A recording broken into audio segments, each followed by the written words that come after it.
जब तक तुम्हारी निकलती नहीं है अच्छे गुण उसके अंदर नहीं समा सकते। क्योंकि कबीर मन तो एक है, बहुत जगह लगा, चाहे हर की भक्ति कर चाहे विषय कमा। चाहे तो विषय कमाओ, बुराइयां करो, बुराई के रास्ते पर चलो, या मालिक की भक्ति करो। अब खत्म हो जाएंगे, लेकिन बुराइयों में पड़े रहोगे तो भक्ति नहीं कर सकते। एक ही रास्ता हमें अपनाना पड़ेगा। तो अच्छा रास्ता किसमें लाभ किसमें है? अगर इसमें लाभ नहीं होते हैं तो राजा बाबू बड़े बड़े सेठ क्यों इस भक्ति के मार्ग पर चले? भक्ति का जो रस और आनंद है वो आनंद आत्मा आनंद है। शरीर के इंद्रिय भोगों का जो सुख है वो एक क्षण मात्र के लिए खुशी देने वाला है, लेकिन वो ऐसा है जैसे विष का पान करना। विष के पान करने से जैसे जीव मर जाता है, उसी प्रकार वे विष है। उस विष को ही विषय कहा गया है। उन विषयों से जो दूर नहीं होता वो भक्ति के मार्ग पर नहीं चल सकता। विषय से जो रहे उदासा, परमार्थ की जामन आशा, धन संतान प्रीत न जाके, खोजत फिर सद्गुरु जाके। जो सद्गुरु को खोज के उनकी आज्ञा में रह के और उनके कहे में चलता है और वो काम करता जाता है, तो उसके अच्छे दिन शुरू हो जाते हैं। अच्छे दिन कौन से होते हैं? कि जिस दिन सतगुरु मिल जाए उस दिन से ही इंसान का वास्तविक जीवन शुरू होता है। माँ के गर्भ से जन्म लेने के बाद में जो कर्म कमाए वो कर्म हमारे अज्ञान के थे। जैसे मैं तो कह दिया करता हूँ कि जब तक गुरु की शरण में नहीं आया वो जीवन मेरा अपना था। उस अज्ञान के वश जो कर्म किए गए वो मेरे अपने कर्म थे। लेकिन जब गुरु की शरण में आए, गुरु ने हमें अपना लिया और हमने गुरु को अपना सब कुछ मान लिया। माँ बाप पिता पुत्र सब की मी, अकेले गुरु नहीं मानना। वाणी पढ़ के देखो राधा स्वामी की क्या कही कि राधा स्वामी मात पिता पति मेरे। मात पिता पति, हमारा पति भी है, पिता भी है, मात भी है। राधा स्वामी मात, मैं नहीं कहता ये वाणी, स्वामी जी महाराज ने लिखी है सार वचन में। राधा स्वामी मात पिता पति मेरे, राधा स्वामी चरणन सुख घनेरे। राधा स्वामी के चरणों में राधा स्वामी है क्या? मालिक को ही कहा है, कोई नई बात नहीं है। कोई नया आदमी होगा वो सोचता होगा राधा स्वामी क्या है। कोई कुछ नहीं है। जिसको अल्लाह कह दिया, खुदा कह दिया, जिसको वर्ड लोगास कह दिया, जिसको परमात्मा प्रभु ईश्वर कह दिया, जिसको गॉड कह दिया, हम उसको राधा स्वामी कहते हैं। लेकिन उनका शायद समझने में फर्क होगा। राधा स्वामी वो है जिसको सब याद करते हैं। नाम उनके अलग हो सकते हैं, जिनको ब्रह्मा विष्णु महेश सब ने जिसको चाहा, जिसने उनकी भक्ति की, वो है, वो शक्ति है, वो सत्ता है। इसलिए वो हमारे सब कुछ हैं। जो जब उसको हमने सब कुछ मान लिया, सर्वस्व उसको सौंप दिया, फिर अगर चिंता करते हैं तो हम बेवकूफ़ हैं। शरणागत होने का मतलब होता है जिसकी शरण ले ली उसको अपना आपा सौंप दिया कि जो वो उसके साथ बर्ताव करे करे, भला करे बुरा करे अच्छा करे, वो तो उनकी जिम्मेवारी है। हमने अपने आप को उनके बेच दिया एक दास की तरह से। अब उनकी जिम्मेवारी बन जाती है। इसीलिए कवाव बनी आई है कि जब शिष्य गुरु के पास जाता है तो अपना तन मन धन को अर्पण कर देता है। सुनी सुनाई बातें हैं, सब मान भी लेते हैं, कह भी देते हैं कि गुरु का हो गया। वाणी भी गाते मैं हो गया, मैं गुरु का, मैं हो गया, मैं गुरु का। गुरु का कैसे हो गया? ना गुरु को मन दिया, ना गुरु के विचारों में आया, ना गुरु की आज्ञा का पालन किया। गुरु का कैसे हो गया? अरे गुरु कहता है, गुरु कहे कि तू पूरब को जा, चेला पश्चिम को जाता है। गुरु कहता है तू ये काम ना कर, गुरु उनको जानबूझ के करता है। फिर गुरु की आज्ञा का पालन कहाँ हुआ? फिर गुरु को दोष कैसे देंगे हम? गुरु की आज्ञा का पालन करो, फिर अगर कमी आती है तो फिर सोचो कि सच्ची गुरुमुखता इस बात में है कि अगर कमी होती है तो हमारे कर्म करने से कमी होती है। गुरु किसी को कम या ज़्यादा नहीं देता। उसके लिखे हुए लेख में कोई फर्क नहीं पड़ता। रोजाना हम देखते हैं उसके लेख में जो जिसके लिख दिए गए हैं, जो जिसने कर्म किए हैं उतना ही लिखा है उसका, कम और ज़्यादा ना होगा, आगे भी नहीं होगा। जो लिख दिया उसने लिख दिया। हाँ, उसको अच्छा और बुरा बनाना तुम्हारे हक में है। ये तुम्हारा लिखा हुआ कर्म आज का नहीं, प्रारब्ध कर्म का फल है आज।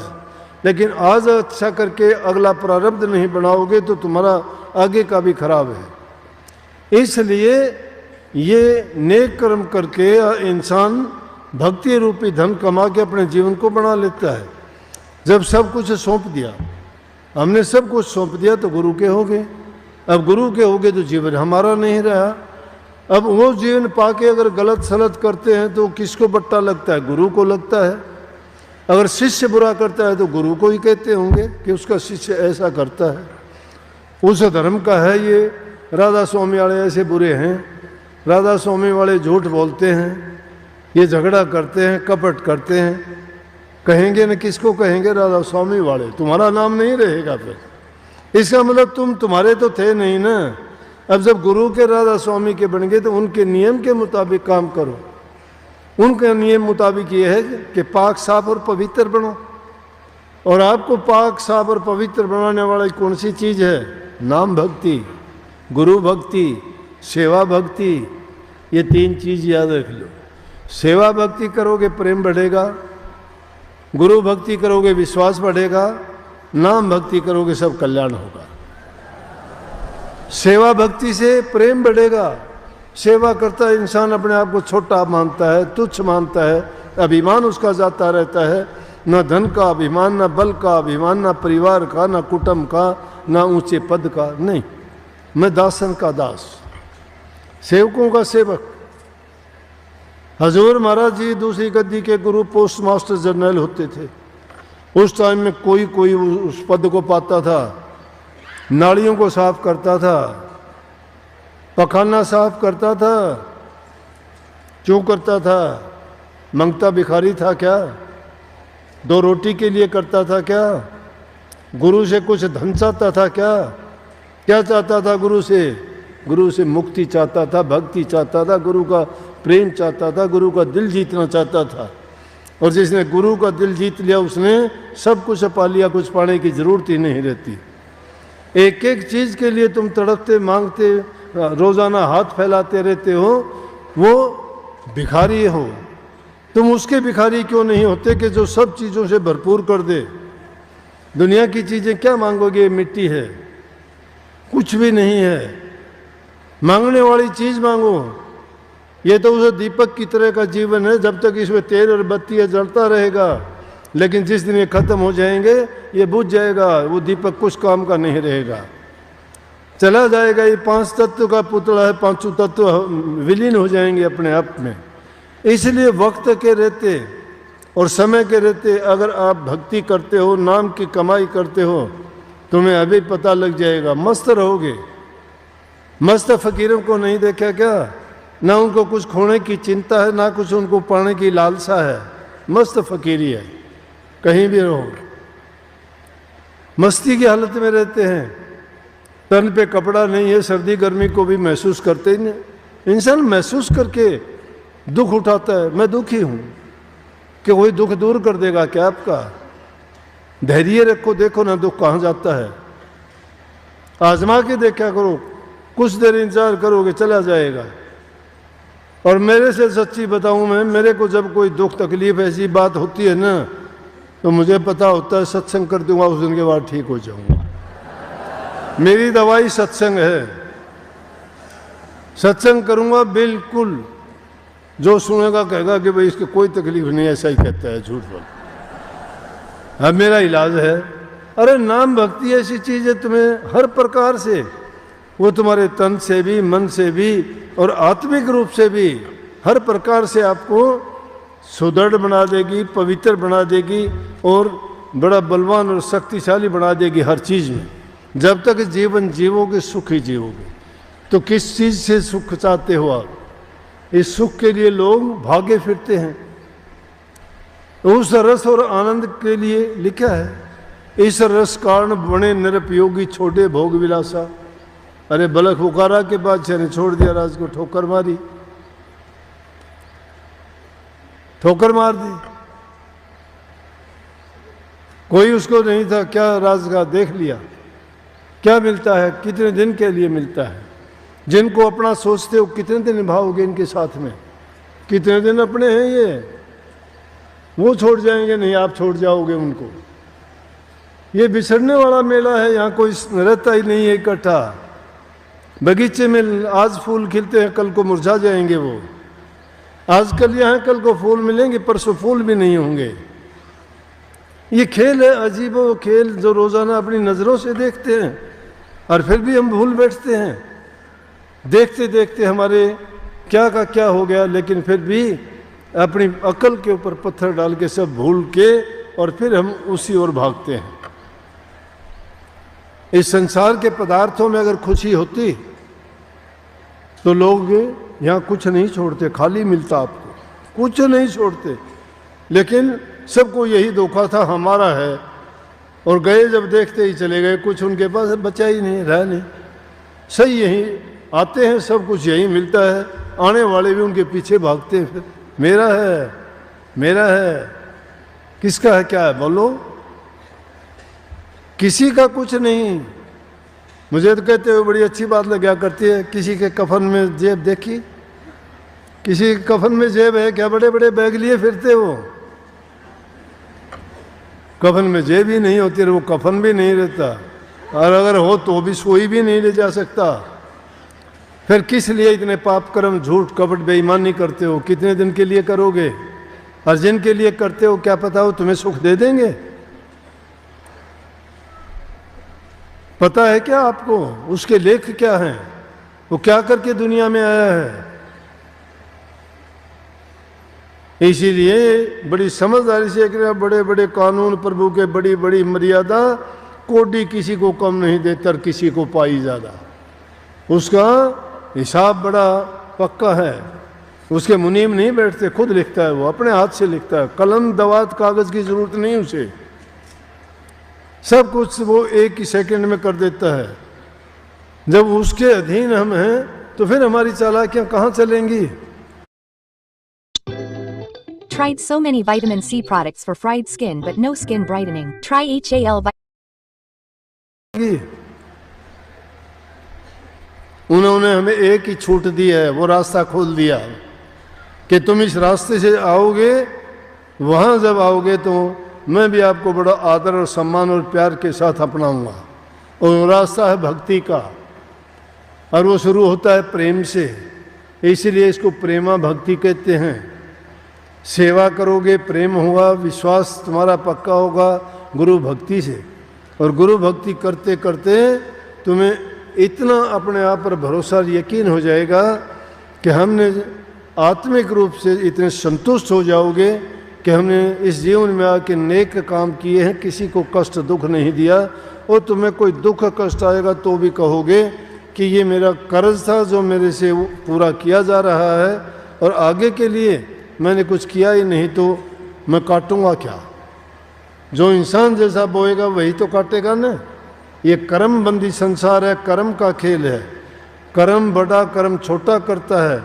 कर्म इंसान को दुख सुख देता है। कर्म से बचो, कर्म को सुधारो, कर्म को बनाओ, और सबसे उत्तम कर्म है प्रभु की भक्ति। प्रभु की भक्ति रूपी कर्म जो जो करते जाओगे, तुम्हारे ये दाग, तुम्हारे ये पाप कर्म सब छूटते चले जाएंगे। इसलिए उस राम नाम के जो भी आप गुरु से तुम्हें दीक्षा मिली है, मंत्र मिला है, गुरु ने आपको ये एक पर्ण दिया है, नाम नहीं दिया, पर्ण दिया है। क्या दिया है कि कुछ समय निकाल के तुम अपने लिए प्रभु को याद किया करो। वो नाम मुक्ति किस चीज में होगी, सब चीजों से मन हटा के उसमें जोड़ा करो किसी घड़ी। ये जिन चीजों के पीछे भागते फिरते हो ना, ये तुम्हें एक भी चीज अगर सुख दे दे तो मेरे पास आ जाना। कोई किसी को सुख नहीं देती ये चीजें। अगर ये चीजें सुख देती तो यहाँ सुख भी नहीं बचता, सब खत्म था, एकदम यहाँ मरुस्थल बियाबान मिलता, कुछ नहीं। लेकिन सुख किस चीज में है ना सुख विद्या के पढ़ेर ना सुख वाद विवाद, साध सुखी से जो कहे लागी सुन समाध। ना सुख वाद विवाद में है, ना सुख विद्या के पढ़ने में है, तो सुन समाध तो तब लगेगी जब नाम की कमाई करते जाओगे। दुनियादारी से तुम्हारी नीयत जो खोटी है उसको शुद्ध और पवित्र कर लोगे, दुनिया से हटा के नेक काम में लगाओगे, तो तुम्हारा जो जीवन, जो तुम्हें पूंजी मिली है, इससे पूंजी का पूरा लाभ उठा के जाओगे, नहीं तो मूड भी खो के जाओगे और हाथ मलते हुए जाओगे। फिर कहोगे कि एक अवसर और मिल जाए तो मैं ऐसा करूँगा कि इस बार तो ये गलती नहीं करूँगा। अरे वो गलतियाँ रोज़ रोज़ करते हैं, रोज़ाना करते हैं, है ऐसी बात। लेकिन क्या कि एक बार विष्णु भगवान और नारद जी जा रहे थे, रास्ते में जाते जाते देखा एक औरत को बच्चा होना था, उसको बहुत पीड़ा थी। तो नारद जी कहने लगे, देखो भगवान इसको कितनी पीड़ा है औरत को बेचारी को। ने बोला नारद चल अपना काम करना, क्या इन ने बोला ये पीड़ा आज की है, कल को भूल जाएगी। क्या बात करते हो, किस तरह से चिल्लाती है कि प्रभु मुझे बचा लो, आइंदा के लिए ऐसा मैं फिर दोबारा नहीं करूँगी, ये मैं तो ऐसे ही रह लूँगी, बांझ रह लूँगी, मुझे औलाद की ज़रूरत नहीं, संतान की ज़रूरत नहीं है। भी बड़ा कठिन काम, कोई आसान बात नहीं है। तो बड़े वो विलाप कर रही थी उन बातों को सुन के, और चले गए। विष्णु भगवान ने उसको टाल दिया कि चल अपना काम कर, दुनिया में कहाँ कहाँ क्या क्या देखेगा, क्या क्या है। बच्चा हो गया, कुछ दिन के बाद में उनके तो दिन ही होते हैं, यहाँ हमारे मृत्युमंडल में तो बरसों बीत जाते हैं। जब विष्णु भगवान और नारद जी फिर वहाँ से आना हुआ तो नारद जी ने उस घर को देखा, बोला ये घर था वो जिसमें वो स्त्री कर रही थी, वो तो मर गई होगी, मर गई, उसकी बूढ़ी हालत है। बच्चे देखे तो 8-10 बच्चे गली में खेल रहे, उनसे पूछने लगे भाई तुम किसके हो, बोला हम तो उसके हैं। जब उसने अपनी माँ की तरफ हाथ करा, नारद जी देख के और बड़े विस्मित हो गए, बड़े अचंभे आश्चर्य में हुए। बोला अरे, विष्णु भगवान कहने लगे क्यों, क्या हो गया। बोला जब तो ये एक के लिए भी ये कहती थी, विलाप करती थी, और फिर इसने तो इतने पैदा कर दिए। जब इसको पीड़ा नहीं हुई होगी क्या, ये हालत हमारी है। हम जब दुख और परेशानी जब आती है तो प्रभु को याद करते हैं कि बचा लो मुझे, आइंदा नहीं करूँगा, ये बस गलती हुई है। लेकिन वो ठीक होने के बाद फिर वही करते हैं। जैसे शराबी आदमी शाम को शराब पी के जब उसको कहते हैं कुछ तो नेम उठाता है कि आइंदा के लिए नहीं पीऊँगा, दूसरा दिन होगा फिर पी के आएगा। तो आदमी को जब ये दुनियादारी की बुराई की आदतों को लगा कि वो उसको छोड़ना और भूलना नहीं चाहता है, जो उसको बाद में कष्ट देते हैं, रोग देते हैं, बीमारी देते हैं, परेशानी देते हैं, हर प्रकार से उसको लज्जित करते हैं, जीवन उसका बर्बाद और दुखी होता है, फिर भी नहीं छोड़ता। लेकिन प्रभु के नाम से तुम्हारा चेहरा खिल उठता है, शरीर में ताकत आती है, रोग बीमारी नहीं होती। प्रभु की याद करने से आपके विचार पवित्र शांत स्वभाव होता है, ना किसी से लड़ाई झगड़ा करते हो, ना किसी से बैर दुश्मनी होती है। कितनी शांति मिलती है, काम तुम्हारा समर्था है, अच्छे दुनिया को लगते हो, और शरीर छोड़ के जब जाओगे तो प्रभु का दरवाज़ा खुला मिलेगा, वो मुक्ति होगी। लेकिन इतनी आसान भी नहीं है, ये भी ना सोच लेना। एक आदमी को संकल्प करके जाना चाहिए कि चलो अब तो सोच समझ के चाल बंदे भूल में बनी सो बने। जो बीत गई सो बीत गिर, आगे की सुध लो। जो बीत चुकी है उसमें माथापच्ची करते हो नहीं, उससे शिक्षा लो कि मैंने भूतकाल में गलतियां की थी, उसका परिणाम ये हुआ, दुख बुरा है। लेकिन आज से मैं जो संकल्प लेता हूँ ये लेता हूँ कि चाहे कुछ भी हो, मुझे दुख हो, सुख हो, भूख हो, प्यास हो, कितना भी किसी काम में व्यस्त हो, मैं अपने प्रभु के नाम में, भक्ति में, चाहे आप 15 मिनट सुबह शाम लगाओ, लेकिन मैं कहता हूँ उस वक्त में आप एकाग्रचित होके सब चीज़ों को एक तरफ छोड़ के सिर्फ एक ही चीज़ सामने रखो, प्रभु को, उसके नाम को, उस नाम का सुमरण ऐसा करो कि नाम लेते लेते तुम्हें ये पता नहीं रहे कि तुम नाम हो। या तुम बोलते हो या कोई और बोलता है, तुम्हारे रोम रोम से वो आवाज़ आ जानी चाहिए, ये नाम का सुमन है। ये नहीं कि सुमन तो करते हो, सुमन के लिए बैठ गए, दिल कहीं और है, विचार कहीं और है, सोचते कुछ हो, 2 मिनट के कैदी नहीं हो आप अपने शरीर के मालिक हो, वक्त आप निकालते हो, कोई मजबूरी नहीं है तुम्हारी, किसी और के लिए काम नहीं है वो, जो तुम्हारे खुद के लिए, खुद की भलाई के लिए, तुम्हारे जीवन को संवारने बनाने के लिए है, उसके लिए तो तुम्हें खुद को ही सोचना चाहिए। अगर सोचते हो कि किसी और का है, और को कुछ नहीं मिलना आपके जीवन से, तो आप जो काम करोगे उसका परिणाम आपको ही मिलेगा, ना घर परिवार वालों को मिलेगा ना और कि। हाँ, ये ज़रूर है कि अगर कोई अच्छी चीज़ पास में होती है उसका प्रभाव दूसरी चीज़ पर पड़ता है। आपको देखते देखते आपके परिवार के बच्चे, आप दूसरे सदस्य देखेंगे तो वो भी, उनके संस्कार बनते हैं। लेकिन घरों में जब तुम शराब पी के जाओगे, झगड़ा तुम्हारे घरों में होगा, माँ बाप की कदर नहीं करोगे, एक दूसरे को जबान से गंदा मंदा बोलोगे, तो बच्चे क्या सीखेंगे उससे? बच्चे को जो शिक्षा देने की ज़रूरत नहीं है वो तुम्हारे व्यवहार से सीख जाएंगे। तुम गालियाँ देते हो वो भी गालियाँ देंगे, तुम चोरी करते हो वो भी चोरी करेंगे, तुम झूठ बोलते हो वो झूठ बोलेंगे। बिना दिए बिना कहे तुमने उनको सब कुछ दे दिया। इसलिए उनको अच्छी शिक्षा अगर देना चाहते हो, खुद का बर्ताव अच्छा करो। घरों में, जिनके घरों में निंदा चुगली नहीं होती, जहाँ उनके माँ बाप बूढ़े बुजुर्ग की इज्जत कदर करते हैं, जहाँ पति पत्नी का कोई झगड़ा नहीं होता, मैं कहता हूँ उस घर में ना कभी टोटा होगा बल्कि लक्ष्मी का वास होगा। तुम चाहे 4 पैसे का काम करोगे, तुम्हें वो 400 रुपये के बराबर तुम्हें लाभ देगा। और जिस घर में हजारों करोड़ों भी कमाओगे लेकिन तुम्हारा आपसी वाद विवाद है, झगड़ा है, एक दूसरे के विचार नहीं मिलते हैं, तो तुम्हारा घर बर्बाद हो जाएगा। पहली चीज़ है कि अपने मन को साफ रखो, दूसरी चीज़ है घरों में प्यार प्रेम रखो, तीसरी चीज़ है माँ बाप बूढ़े बुजुर्ग की, सास ससुर की सेवा करो, हर प्रकार की सेवा। टाइम पे उनको खाना दो, उनके लत्ते कपड़ों की सफाई करो, नहाने धोने में उनकी मदद करो, उनके बिस्तर खाट, उनको सिर्फ मीठा बोल दो, संभालो उनको कि आपको क्या चाहिए। अरे उनको ज़रूरत नहीं है, वो 2 वचन मीठे चाहते हैं। उन्होंने अपना सर्वस्व आपको दे दिया है, अपने जीवन में जो कमाया सब आपके नाम कर दिया। फिर उनके साथ ऐसा ना करो, आप उनको वृद्ध आश्रम ना दिखाओ, उनकी पूजा करो, उनसे बढ़ के कोई देवता नहीं है। वही तुम्हारे विचारों को पवित्र बना देंगे, उनका दिया हुआ आशीर्वाद फलीभूत होगा, तुम्हें सुखी बना देंगे। वो एक कवच का काम करेंगे। जब भी कोई ऐसी बुराई की या कोई ऐसी बात होगी, तुम्हारे सामने ढाल बन के खड़े हो जाएंगे, तो अब वो तुम्हारे दुख को खुद उठ लेंगे। जिनके घरों में प्यार प्रेम है, शांति है, वहाँ सब प्रकार के सुख है। जिनके घरों में लड़ाई झगड़ा होता है, वाद विवाद होता है, अच्छा बर्ताव व्यवहार नहीं होता, वहाँ समझो कि वो घर बर्बाद नरक के समान है।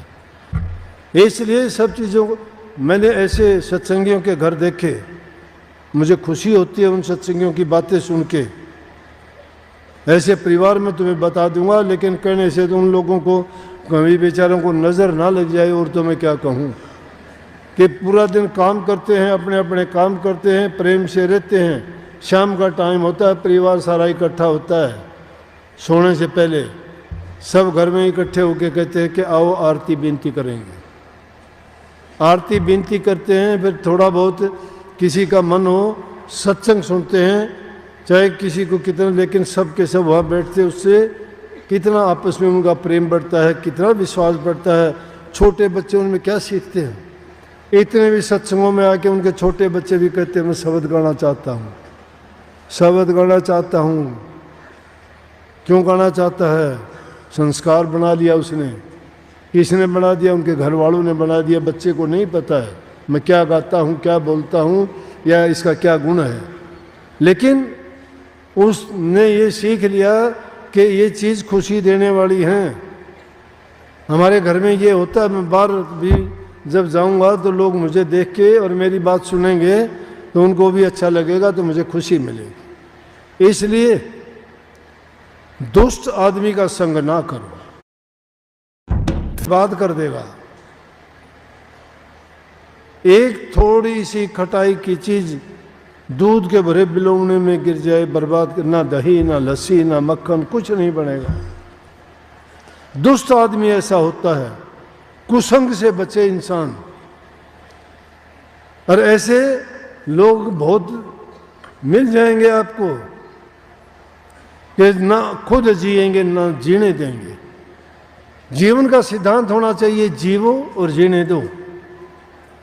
तुम किसी का कुछ बिगाड़ नहीं सकते, लेकिन दुष्ट आदमी जबान से कुछ बोलते हैं, मन से कुछ होते हैं, उनका जीवन कुछ होता है। वो चालाकी करते हैं, लेकिन चालाकी छिपी नहीं होती, छिपी नहीं रह सकती। रुई में लपेटी हुई आग कितने दिन रुकेगी? जल जाएगी रुई तो बाहर निकल आएगी।